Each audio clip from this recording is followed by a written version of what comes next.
Hi, welcome to another episode of Disrespectfully Respected. This episode is one from the heart. It's one that I went through, myself and my kids went through.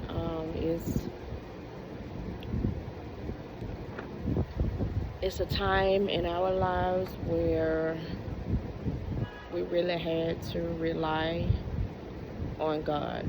We really had to strengthen up our faith and just call on Him.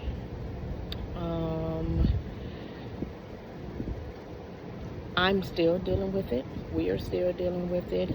I internalize everything. So I keep everything in. I keep everything bottled in until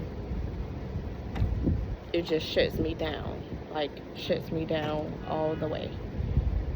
And I know that's not good, but I'm the type of person who I hate to bother people with my problems, right? And I don't know. It's something that we went through. So I call it Sire Strong, which is Sire Strong is something that his auntie said to me one day, his auntie Apples. And when I was on social media then, everything that I put up about him, it was always hashtag Sire Strong. So this is an episode, Sire Strong, Our Fight with Cancer. So in 2021, we were staying in Naples, Florida. At the time, I was working 2 jobs, so some days I wouldn't even see them. But with them being older, they're not little kids. I have grown babies. With them being older, it wasn't a problem. So one night, Sire texted me and asked me if I could bring him some ibuprofen because his leg was hurting. Which kind of strange, but not, because he hates taking medicine. But he had been working out at the gym and walking a lot, so your leg hurting, body hurting, whatever, that's understandable. So I told him to stop working out for a few days, and I'll bring some medicine when I come home. So a week goes by and he's limping real bad. So I asked him, was he still taking the ibuprofen? And he said no, he took it for like a few days, but it wasn't working, so he didn't take it anymore. So in my head, I'm like, okay, your muscles are sore, so let me get some Epsom salt and he can soak in a tub. So I went and got some lavender Epsom salt. And let me just say, it took a few days for me to even convince him to sit in the tub and soak. My boys, they do not like to soak in the tub or take baths. Yeah, so it took days to convince him. So I ran him, a hot bath, and he soaked in the tub for a while, and it still didn't alleviate the pain. So one morning I got off from my night job and was headed straight to my day job. And I started working for a few hours, and around 11 something he called. Well, he texted and said, Ma, I think I need to go to the hospital. I'm in a lot of pain. Okay, this is strange. So, okay, no problem. I told my manager, hey, I need to go. Sire's not feeling well. He's hurting. And he was like, no problem. Call and let me know. So I got to him and took him to the ER. We got there. I love Naples Hospital. It was no long wait. Registered him in. 5 minutes later, we were in the back. So when they took blood and everything, they gave him pain pills because he was in a lot of pain. They put an IV in him because he was severely dehydrated. And they took him back for x-ray scan just to see what was going on with his leg. So I would say he came back, and I would say not even 30 minutes later, the nurse came and she started, no, she was like, I need y'all to follow me. So she started grabbing the, the IV and all his papers and stuff. And I'm like, no, oh no. If we're going somewhere else, we're going to the back, and that means y'all are keeping him. What is wrong with my baby? And she grabbed my hand and she kind of squares it and she said, Miss Aston, follow me. Immediately, I knew something was wrong, and I knew we weren't leaving. So, we went back, and like, he's limping bad. Later on, after we found out the diagnosis and everything, I made a joke, was like, I'm gonna buy you a cane. I mean, you already limping anyway, so I'm gonna buy you a pimped out cane, and that's how you can walk around. So we went back to this little room, and she said the doctor would be in soon, and she squares my hand again and said, it's gonna be okay. My heart started beating real fast, and I'm like, okay, gotta be strong for him. The doctor came in and was like, so while looking at the x-ray, we did see that he fractured his sacral bone. And I'm like, how? That is one of the hardest bones. How in the hell did he fracture that? And he was like, well, this might give a little insight. He said, we also seen, the scan also picked up a lot of cancer cells around his pelvic area. Immediately, tears started flowing. And the doctor looked at me, he looked at Sire, and he said, do you understand? And the first thing Sire said was, yes, just make sure my mom is okay. Once he said that, I knew immediately that I had to get my shit together. I had to dry out my tears, and I needed to be strong for him, and not only for him, for myself and my other two kids who I had to tell. So I immediately dried up the tears and was like, baby, I'm okay. And, I asked the doctor, I was just like, so what now? And he was like, we're going to admit him. So he will be here for a while, for a few days. And we're going to call in an oncologist. So I said, wait 1 minute. I called my boss. And I told her what was going on. And she said, hold on, I got somebody, I'm gonna call somebody. She called her friend, which is an oncologist that she knew. And we were on the phone, and she told him what was going on, and he said, I can be there Friday. Having friends in higher places, it helps. So this was on a Wednesday. So he was admitted. I called. Of course, I called my kids and let them know what was going on, and let them know I would not be there because I was going to stay at the hospital with him. This was during COVID time, but I wasn't going anywhere. This is something new, and I was going to be in a room with him. Set me up a bed. I'll sleep in a chair. I just need blankets. I'm going to be with him. Yeah, he was admitted. This was on a Wednesday. That Friday morning, so, he's on pain pill. He's on Oxy. He's on Percocet. Of course, he got the IV because he's dehydrated. He was on so much other stuff.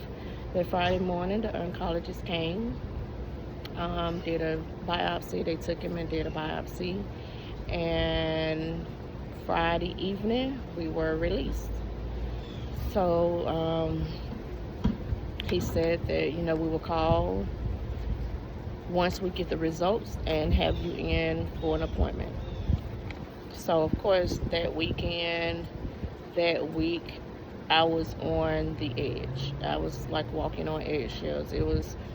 I was in a zone that I couldn't get out of because I knew something was wrong with my baby. and I, as a mom, couldn't fix it. With my kids, I always like to fix it. I have to fix it. I have to make sure they're okay. If they're not okay, I'm not okay. So I couldn't fix it. There was nothing I could do but wait. Absolutely nothing but wait. On the following Wednesday, I got a call and the appointment was scheduled for Thursday to go in and see the oncologist. Now, all of this is during COVID time. So we all went to the appointment. My other two kids stayed outside, and Sire and I went upstairs to have the appointment. So the doctor, he was just like, we did the scans and everything on Sire, and he said, well, as you know, he did fracture his sacrum bone, and this may be a reason why. The cancer cells are blue, which indicates rare bone cancer, as we know it to be Ewing sarcoma. He said that he has a mass in his pelvic that is 4.4 centimeters. So,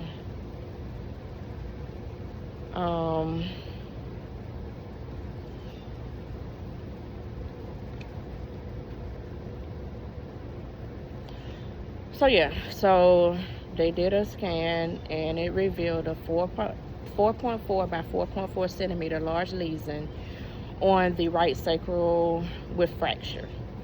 There were additionally smaller lesions around the left sacral, as well as the bilateral iliac bone, as well as the right side. So he had a lot of cancer cells all around his pelvic area.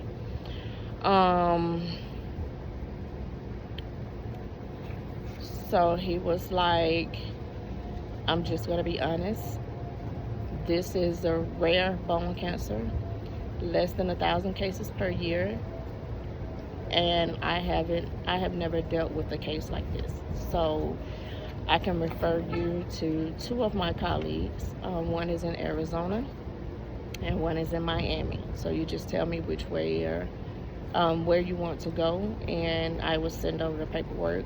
And I said, well, we're in Naples, so, Miami is only an hour and a half away, so we'll go to Miami. Me thinking that we'll come to Miami, he would get a better diagnosis, get his treatment, and we could go back to Naples, and he can receive his treatment there. That's what's in my head. That's what I'm thinking. So he said, okay, I'll send over everything to her before I leave the office today, and she will give you a call probably sometime next week, since it is the end of the day on Thursday. Okay, so let me just stop and give a little background on Sire, right? When Sire was 3 years old, he was diagnosed with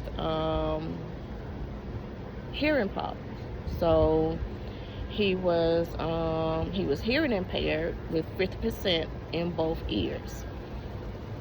He got hearing aids, and yes, he became the biggest asshole ever. When he would do shit and get in trouble, and he knew I was gonna fuss at him, click, he would turn them hearing aids off. So he couldn't hear shit. He couldn't hear nothing. And he did that quite often. He was very much an asshole. Then from there he started kindergarten for like 3 weeks in a Fulton County school, which the teachers are not, I don't know about now, but at the time the teachers were not prepared or equipped to deal with hearing impaired children. So I researched and found a school in Buckhead, Atlanta Speech School. It was expensive, but enrolled him in there, and from kindergarten to 5th grade, he was at that school.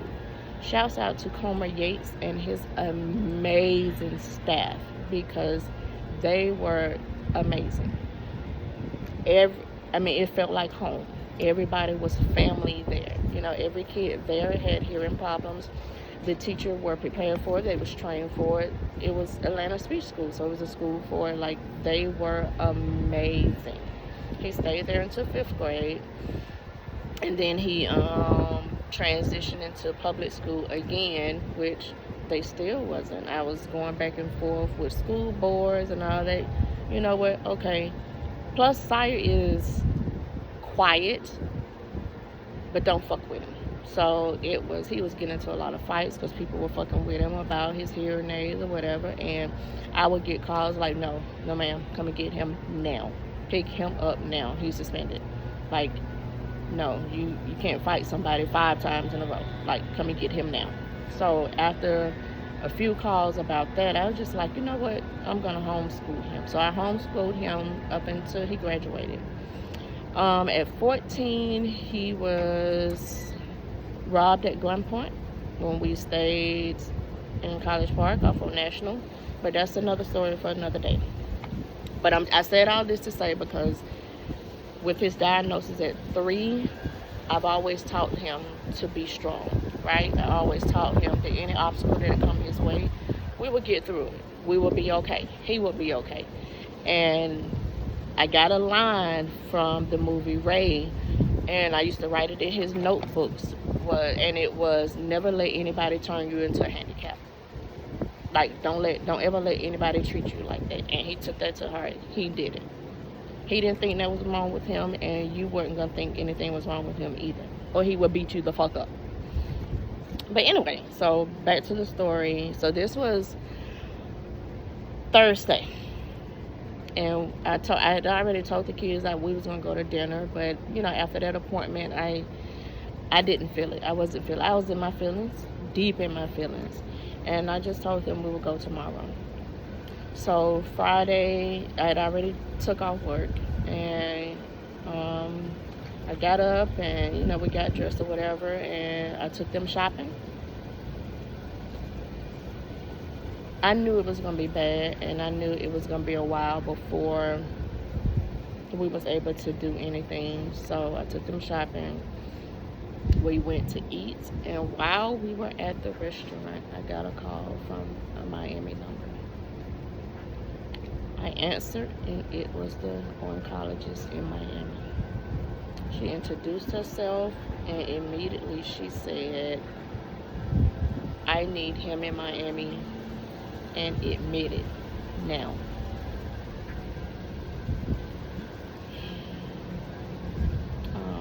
Okay, it's Friday.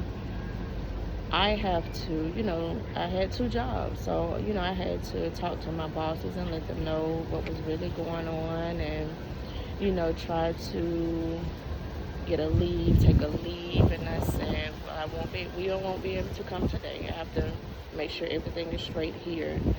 Can you give us to Sunday? And she said, well, yes, I can give you to Sunday, but I need him admitted Sunday. By Sunday evening, I need her admitted. Okay, so it's real bad. This shit is bad. At this point, I'm panicking bad. Heart broken into a million pieces, bad. My baby said, Mommy, it's gonna be okay. So we finished eating. We left there. We went to my overnight job. I talked to the manager, and I was able to get leave. I called my day job. I talked to them, and of course they were very supportive. And I was able to get leave from them. But still, I'm thinking we will be able to come back.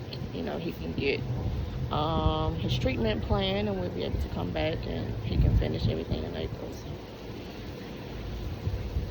Sunday afternoon, we headed to Miami. He went to the hospital, and of course I couldn't go in with him, so he was admitted, and I'm left outside just in disbelief that this is my baby, my firstborn. Even though he was 20, he is still my baby. They are all, I don't care how old they get, they will still be my baby. So I'm outside just crying, bawling, crying. I can't go in with my baby. I can't fix him. I can't make him better. I can't make it right. I can't make me better. I'm livid. I'm over it. The nurse came out. Oh, sorry. The nurse came out and she hugged me so tight, so tight. And while I'm hugging her, his doctor called and she asked, did they admit him already? And I'm like, yes. And I'm like, I can't do this. This is something I can't do. I need to go in with my baby. I need to sit with him for a while. Like, I need to be with my child. So she made a few calls, and the nurse that hugged me, she came back and she got me. So of course I had to go through all the COVID questionnaire and get my temperature taken and all that, and I went back with my baby for a while. They only let me stay maybe 20-30 minutes. So that one stay, he was admitted on Sunday, turned into almost 3 weeks. 3 fucking weeks. That initially I could only see him by video, which killed me even more, because what is we doing? I need to lay hands on my baby. I need to lay eyes on him, not through video. I need to lay eyes on my baby. So a lot of days I would sit outside of the hospital for hours and hours and hours just to be close to him. So one day I snapped.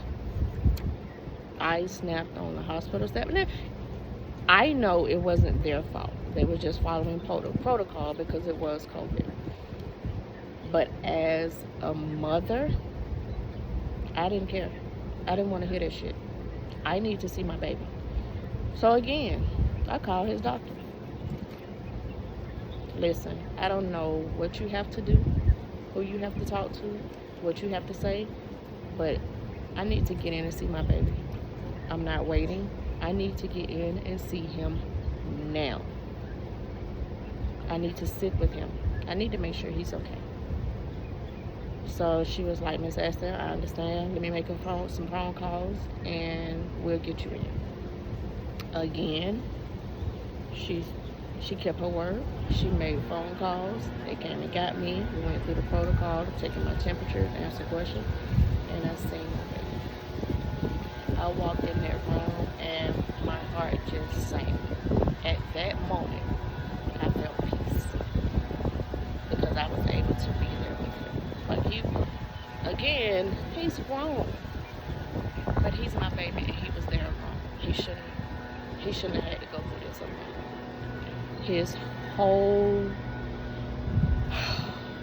His whole cancer period, he went through alone because I wasn't allowed to be there.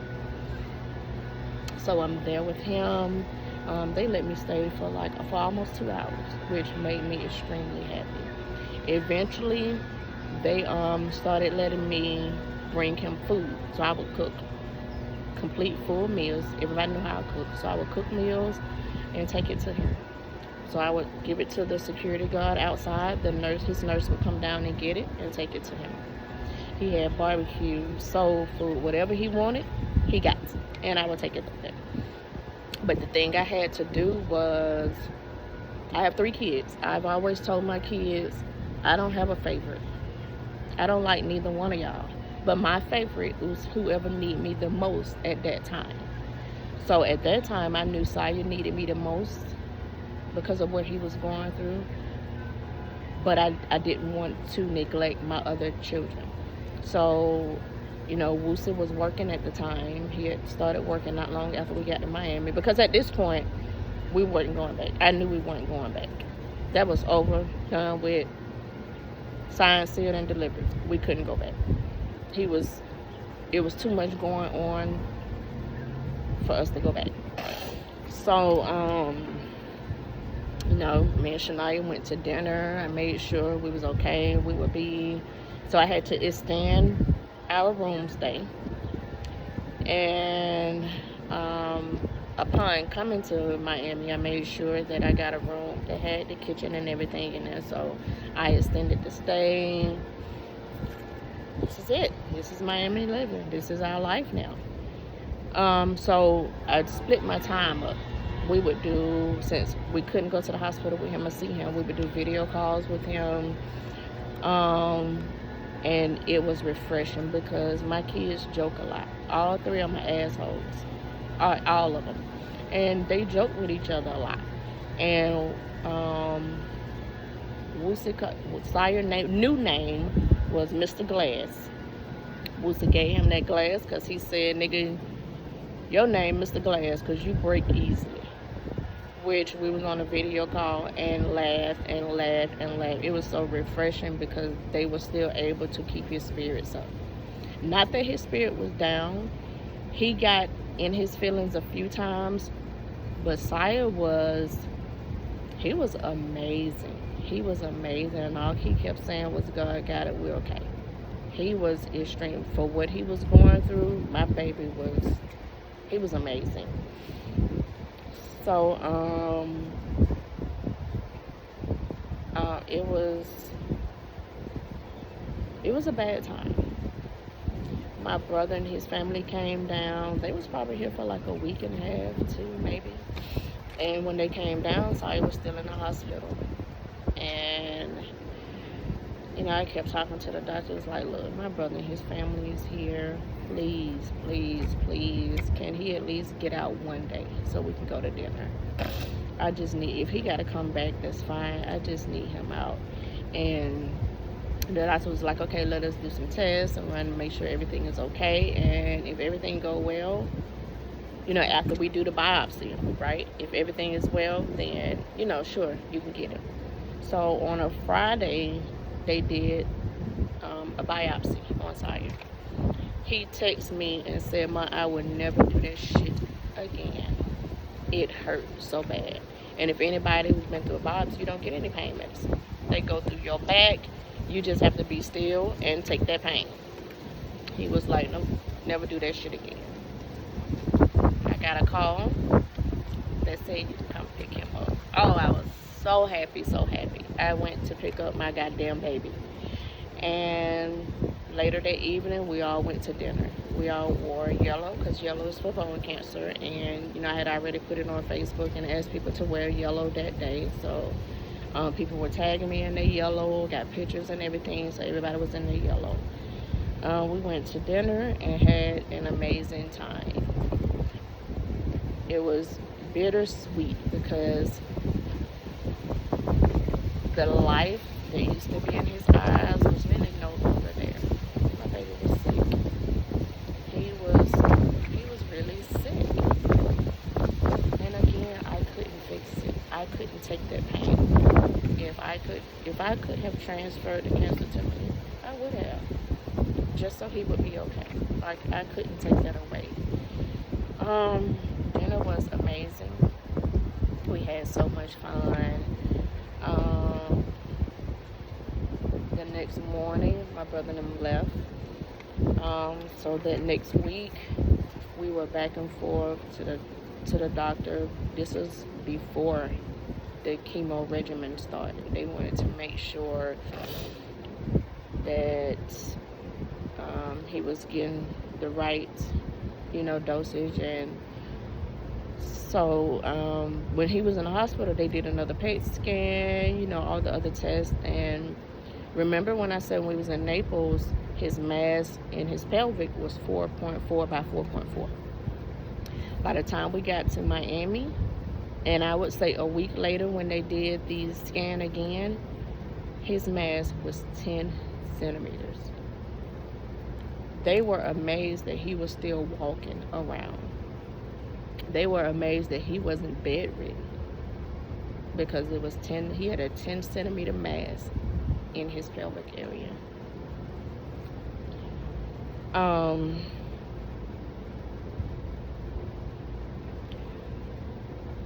I would say over the next few months, I wouldn't say 2, over the next few months, he was hospitalized a lot. And his hospital stint would be for weeks at a time. And again, I would lose my mind again because, again, I can't go see my baby. I can't go sit with him.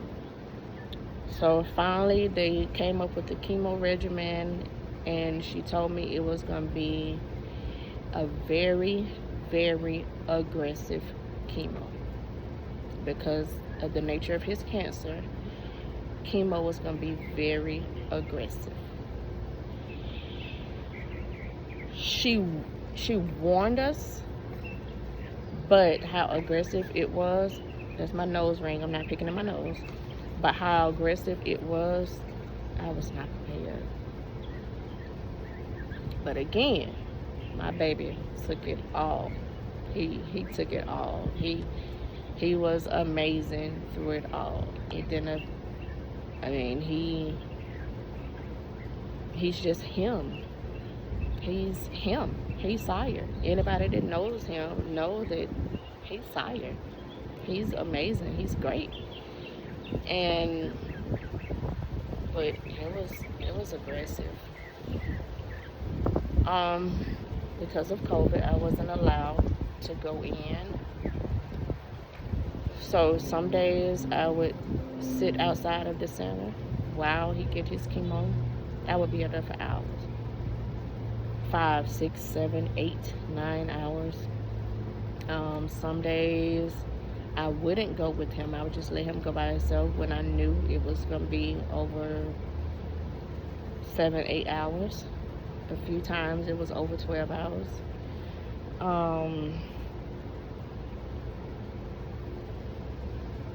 So I don't know.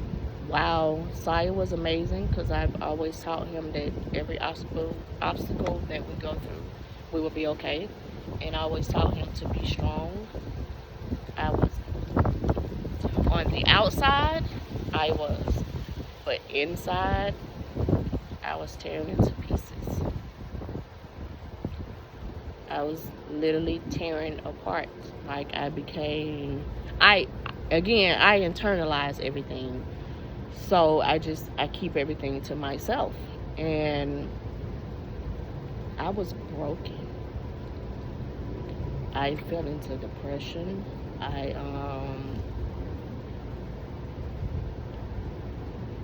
I pretended that it wasn't happening.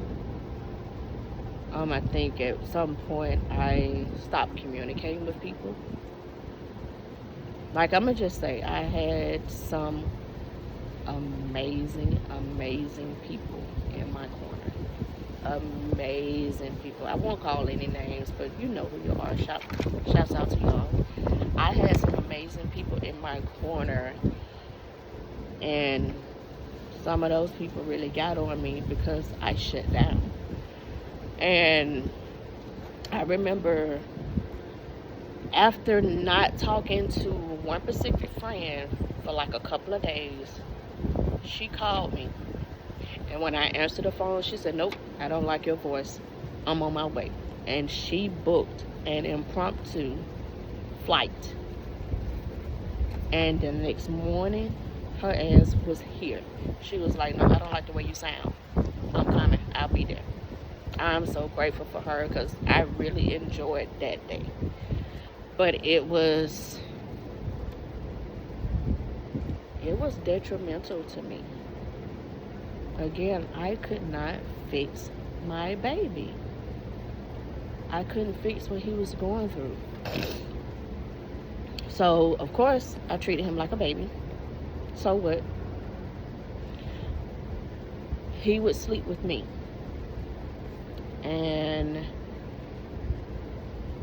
one morning, he woke up, and like when he wake up, sometimes he always rub his head. He'll rub his head and get up. That particular morning, he rubbed his head, and hair was in his head. He had started losing his hair. Earlier than they expected, they had told him it would be probably a month or so before he started losing his hair. This was probably 2 weeks into chemo. But he had already told me that, his private hair he had already lost. And now his hair on his head, he had facial hair, everything was coming out. And again, I freaked out. Okay, mind your business, because I know it's just hair and hair grow back, but this is not something that was done intentionally. This was something because of the diagnosis, because of cancer. So yes, I freaked out. He was losing his hair, his facial hair was gone, like every hair on his body was gone. And in my head was, damn, my baby is really sick. This is not a play. This is not an act. This is real. Like, this is real life. This shit is real. He's really sick. So, yeah. He went bald that day. I cut all his hair off and used Veet and just took all the stubble that he had. And, okay, we're in this deep now.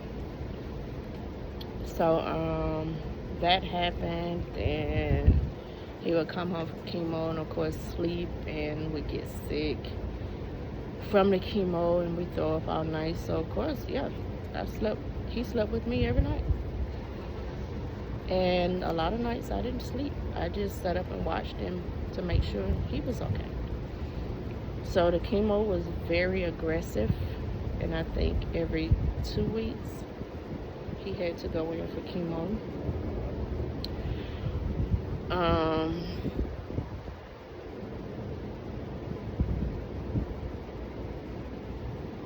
So this is our new life now. This is our life. This is the new norm. Dealing with Sire with cancer. This was not his fight. It was our fight. Like, the kids and I, we just had, this is our new life. We had to rally around him. Sire is the oldest. So,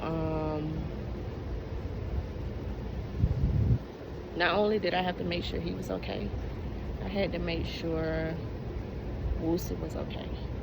I had to make sure Shania, my baby girl, was okay with everything that was going on. I had to prioritize and put myself last and make sure they were okay. Because at that point, as long as they were okay, I was okay. On the outside, because the inside, I was done. I was done for. I tried not to cry around them, so I cried a lot in the shower.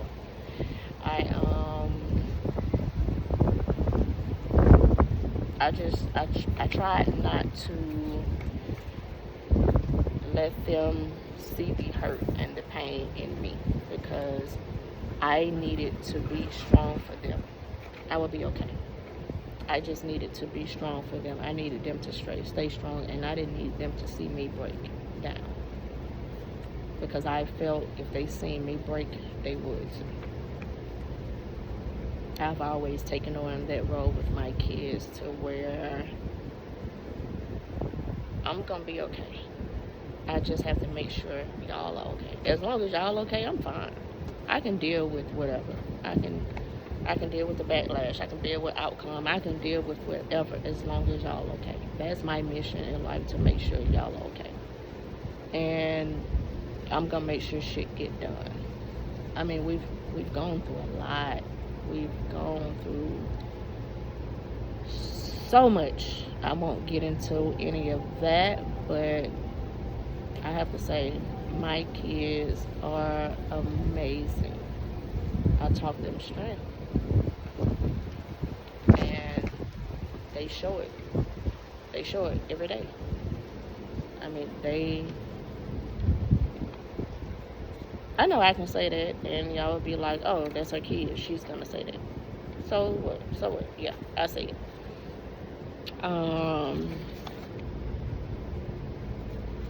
So, I think in November of 21, it's been these past couple of years have been hell. So he got diagnosed in March of 2021, and I'm thinking in November of 2021. No, in October. I'm sorry, October 2021, before Halloween. He went into remission, which was amazing. So some people came down. You know, we had a party, remission party, whatever. And in November 2021, right before Thanksgiving, right? I seen the doctor's office call. And I purposely didn't answer the phone because as soon as I seen the phone call, I was at work. And my heart immediately sank because I just knew, here the fuck we go. Here we go again. I didn't answer the phone. And we enjoyed my birthday. We enjoyed Thanksgiving. And probably a few days after Thanksgiving, I called them back because I wasn't gonna let a phone call mess up the joy that we was feeling because he was in remission, right? So I was at work and called the doctor back. Hi, Miss Aston, we've been trying to get in touch with you, before the Thanksgiving break, and I said I know, and I know it's something bad. And I didn't want to hear it before Thanksgiving. I wanted us to at least enjoy Thanksgiving. They say, yes, that's fair. So upon doing blood work and stuff on Saya again, it is looking like non-Hodgkin's lymphoma. You got to be fucking kidding me. This a joke, right? First we had to deal with bone cancer. Now we got to deal with the fucking blood. This a joke. April Fools, something. It's a joke. Please tell me you're kidding. Please tell me you're kidding. This cannot be happening to us again. I just want a break. We need a break. Like, we can't. So I was like, I'll call later to schedule an appointment. Like, I can't deal with this right now. I can't. So I got off the phone, and first I called my aunt and my uncle. And I had to put them on three-way. Like, I need to talk to both of y'all. And I called them and just let them know. And they were so supportive and encouraging, and was like, whatever it is, we can deal with it. Like, you got it. Deal with it. Have you told him yet? And I was like, no, I just got a phone with doctor, and I called y'all first. Like, I don't want to tell my baby something else is wrong. Like, why me? Why us? And, after talking to them for a while, I went back to work, and I'm mad all over again. At this point, I'm mad at God. Why are you doing this? Like, what have I done in my life for this to be happening? Like, what the fuck is going on? And I just heard, why not you? What makes you so special that you can't go through shit? Why not you? Of course it wasn't those words, but it was, why not you? That's how I took it. Why not you? Every obstacle that I put in your way, you've overcame them. So what makes you think you can't overcome this? I made you, right? I know what you can handle. I would never put more on you than you can handle. I know what you can handle. I know you got it. You know you got it. Handle it. Handle it. So I got off work, and I think I told Saya first.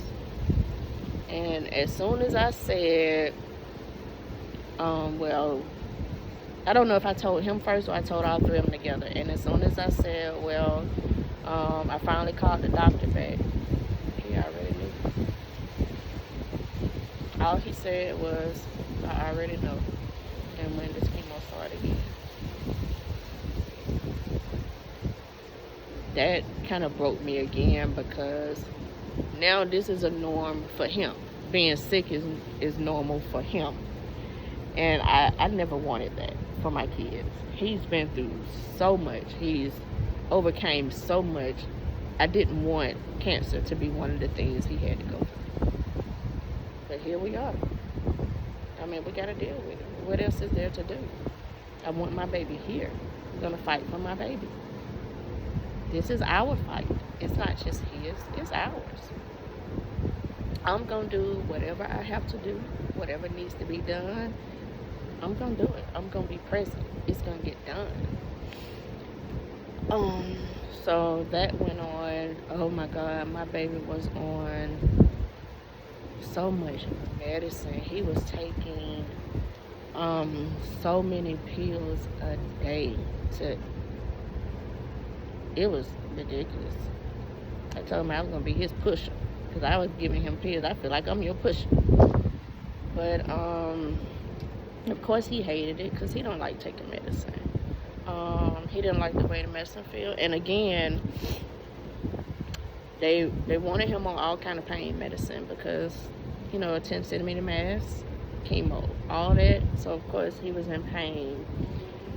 But so initially they started him out on Oxy, Percocet.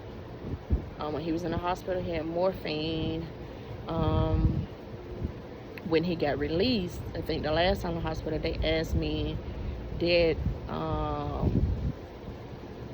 so after a few days of morphine, he cut that out immediately. He didn't want that at all. So when after his last hospital stay, they asked me if I wanted them to prescribe the morphine pills, and I said no. And I said, actually, because me and Sire and I had talked, and I said, actually, he don't want any pain pills. He don't like the way the Oxy make him feel, and he doesn't like the way the perks make him feel. So he don't want any pain pills, and he didn't. He took all the necessary medicine for the cancer and the medicine for the chemo and everything, but as far as pain pills, he just took the pain. He took it. He didn't want any pain medicine, and I respected his decision. Although as a mom, I hated to see him in pain, because it was all over his face. I had to respect his decision, because ultimately it was what he wanted.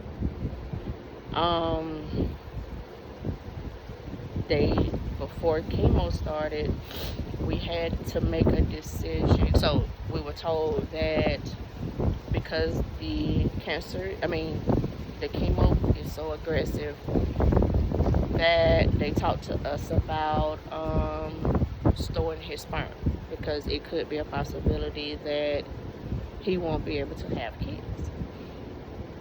So we talked about it, and of course I was like, Saya, I think this is something that you should do, and because maybe one day you might want to have kids. And he has always said, all three of my kids have always said they never want children. And I know they're young and they say that, but I have a brother that don't have kids, and he's always said he don't have kids. I have another brother that recently just had kids, but he's said he don't want kids. So, it's possible that people just don't want kids. So after we talked about it, and I pulled up some stuff so he can read about it, and of course I wanted him to, because of course, who doesn't want grandkids, right? But ultimately it was his decision, and he decided against it. He decided that he didn't want to do that. He doesn't want kids, but if it ever comes to a point where he wants kids and he can't have them, then it is what it is. If one day he can have kids, but then it was just God's will for him to be a father. But he wasn't going to store his sperm just to have kids. Like, that's something he didn't want to do. And of course, again, I respected his decision. This is his life. This is what he wants to do. I respected that decision.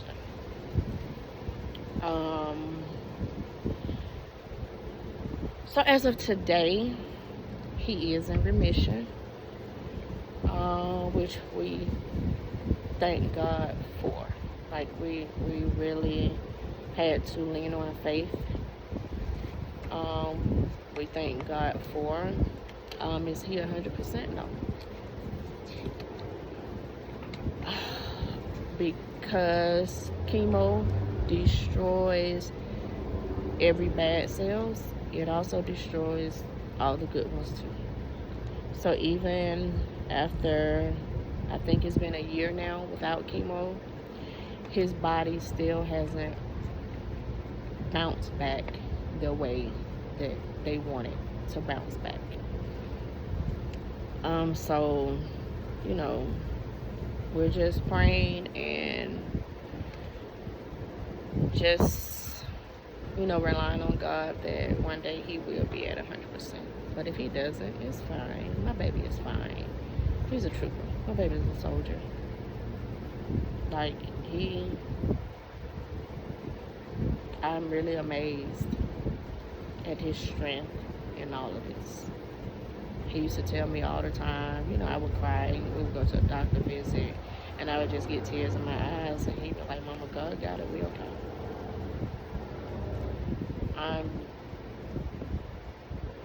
His strength is just amazing to me. Amazing for all the stuff that he's been through over his life. Sai is the child that really don't let anything bother him. He's nonchalant. It is what it is. You don't like him, it is what it is. He don't care. You don't call him, it is what it is. He don't care. He gets sick, it is what it is. He don't care. Like, he's the child that he just don't care. He's not gonna make a scene. He's not gonna be vocal about it. He just don't care. Now, them other two, they are their mama's child, through and through. Like, they're gonna make it known that they don't care, that they don't give a fuck. They're very vocal. They're gonna make it known. But Sai is not that way, and I think it helped him through his journey, through his cancer journey. I think it's helping him. I wanted him to join me in this podcast, but again, it's not him. He's not gonna, talk about it. Excuse me. He's not gonna talk about it. I mean, I got permission from him to tell the story, but it's not him. He's not gonna talk about it. So, I'm an advocate for him. I'm an advocate for my baby, and I will always be. Anything else that comes our way, I'm gonna be that same helicopter mom, and just try to make shit right.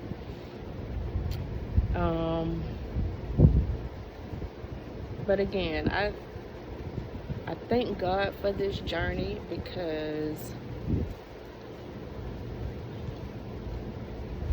it made us stronger, right? It made us stronger as a family. It has always been myself and my kids. We're the four musketeers. It has always been us. And by going through this, it made us stronger.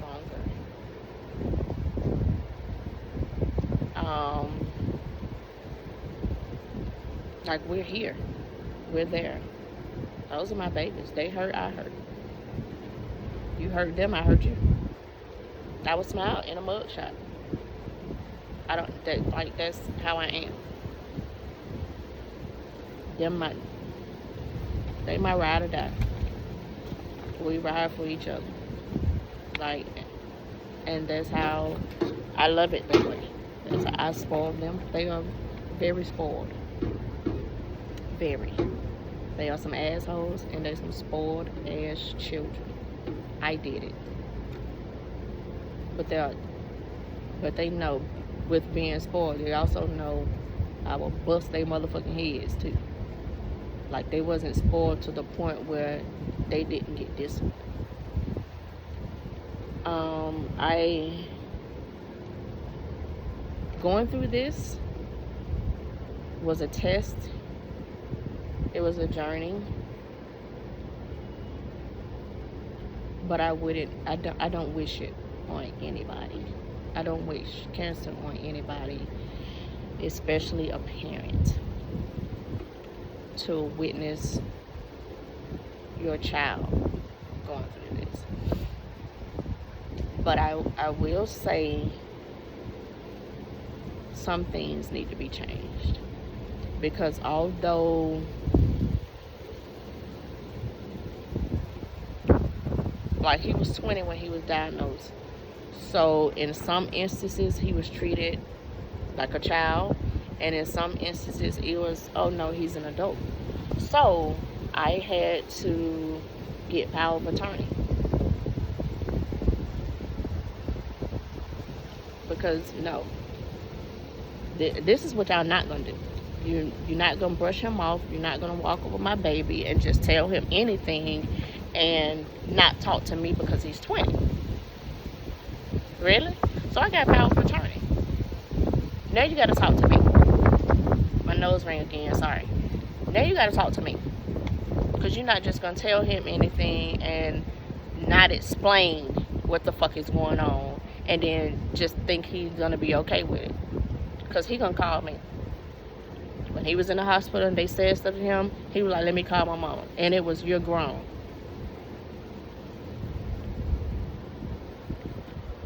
Oh no. You ever say that to my child again, I'm on the way. Don't ever say that to him, because he's gonna call his mama every time. So I got power of attorney. So now you have to go through me. Any decision, anytime you want to talk, you have to go through me, not him. Because you're not going to treat him like he don't know any better. You're not going to tell him he's grown. He can't call his mom. He's going to fucking call his mom, because he know his mama going to show up and show the fuck out. So yeah, so it was, and I became an advocate for him. I fought, along with his doctor, I fought for a lot of shit that had to get done. His doctor was fucking, and her staff was fucking amazing, because they fought with me. I think for the first 6 months, insurance did not pay. They kept saying it was a pre-existing condition.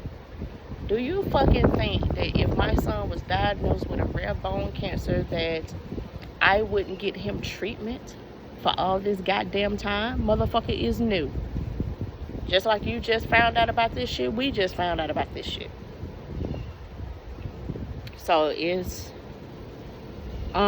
because he wasn't considered a child at 20, it's a lot of shit that we couldn't get help with. It's I will say that cancer centers and all that, they cater to children, so you're able to get a lot more help than you can as an adult. Being 20, then he turned 21 or whatever, that was really a no. So, he had people to advocate for him. He had social workers, his doctors and everything. So some stuff we were able to get help with, but majority of the stuff, no. Nope, he's an adult. It was, he's an adult. What you want us to do? Figure it out. Figure it out on your own. We're not paying for this. We're not doing this. We're not doing this. We're not doing this. Figure it out on your own. He is an adult. Okay, but y'all say that. But he's a baby. To me, he's my baby. And I'm going to make sure that he's taken care of with or without y'all. But I think people with cancer should get more help than what they get. You will be amazed at how many people don't get chemo because of the cost. finally, you know, I have good insurance, so finally it kicked in, and it's, but the price is ridiculous.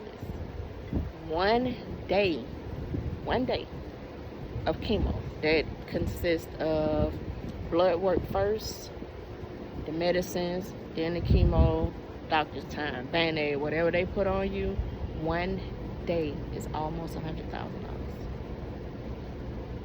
He had a lot of rounds of chemos. And then that's not including copay for when you have to go. He had to go, his chemo was probably every 2.5 weeks or whatever. But he had to go to the doctor every week to get blood work. Medicine. Even though insurance covered some, I still had to cover a lot of that. And he was on probably 20 pills.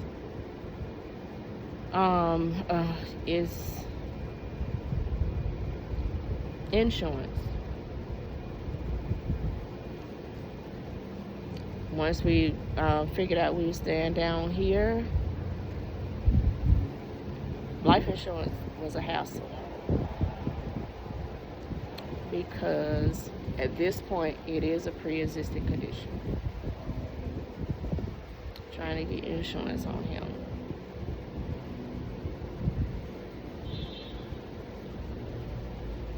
It's sad. It's really sad. Like, that's life insurance, right? And I have medical insurance on him, and that's because when I left my job in Naples, I was with Cobra for a while, so you know he had insurance.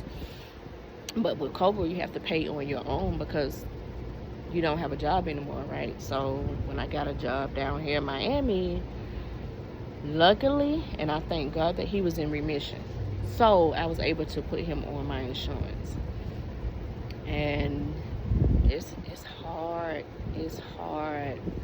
It's hard. I met a lady at my job, and she was here. They had came down. Actually, they had came down for the same doctor that Saya go to. And she first had breast cancer, and then she was diagnosed with non-Hodgkin lymphoma, and she said it, because she's an adult, right? But she said it got so expensive. Of course, she couldn't work, and her husband was the only one working. She was like, it got so expensive till they had to sell their house, sell their cars, file bankruptcy. Like, it was a lot. It was too much, and it's crazy. It's crazy. But again, I don't recommend this on my worst enemy. I don't recommend anybody go through it. I don't recommend anybody to see their child go through it. It takes a toll on you. Not only the patient, it takes a toll on the family. It took a great toll on me. It took a long time for me to, one, admit that I was depressed, and two, to come out of it. Am I healed now? 100%? No. I probably won't ever be, because I know that this is something that can always come back, right? So I know that this is something that will always affect him. Am I grateful that he's still in remission and it hasn't? Yes. Do I want him to stay in remission for the rest of his life? Hell yeah.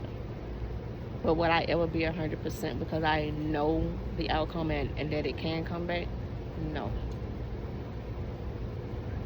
Will I ever stop mothering? No. Nope.